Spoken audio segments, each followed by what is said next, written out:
Hi folks, I'm back with another video where I'm doing testing so you don't have to.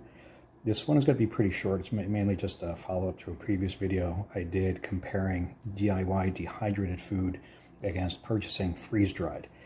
So freeze-dried in a can that you get online or at a bulk store is a lot more convenient, a lot easier.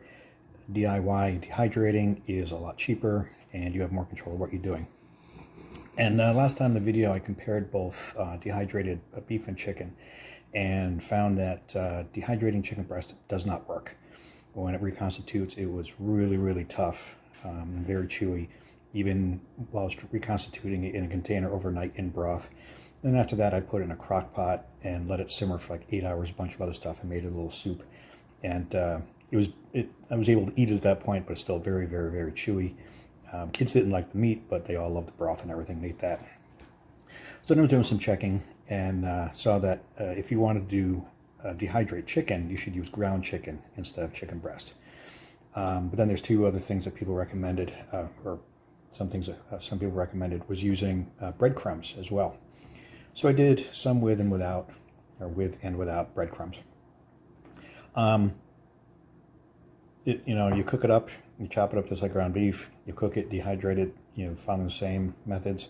Again, I reconstituted it overnight in broth, and it came back. I mean, it looks like it did when I dehydrated it. Taste, the texture, everything is fine. Maybe it has just a slight bit more chewiness to it. But here's the big thing. Without breadcrumbs, where you're cooking it, it produces the grease that you drain off, because grease and fat is your biggest foe when you're dehydrating food. It's what will go rancid first, and it cuts down on the shelf life. So with this, just like with the ground beef, you're able to drain off the fat, so you're cooking, making sure all that fat is really gone. The breadcrumbs, though, absorb the fat back in. So I was cooking it, there was literally no grease in the pan whatsoever to drain off. So this does still have a fat content to it. So seeing how I don't really taste a difference in the flavor or anything else, I'm not going to do this again with breadcrumbs, because I think it will shorten the shelf life because I'm not able to drain off the fat and everything. So that's pretty much it for my 2 cents. I think I'm going to hit this stuff with some buffalo sauce and put it in a wrap. Because like I said, it's ground chicken, using a wrap, using casseroles, shepherd's pie, chili, soups, whatever.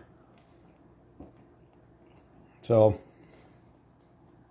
excuse me, your store has a sale, stock up on some meat, get it ready for long-term storage.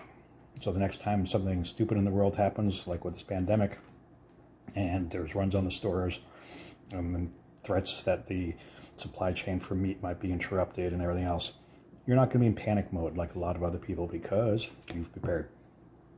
So that's it for this one. I hope you liked the video. Don't forget to subscribe to my channel and check out my other videos. Thanks.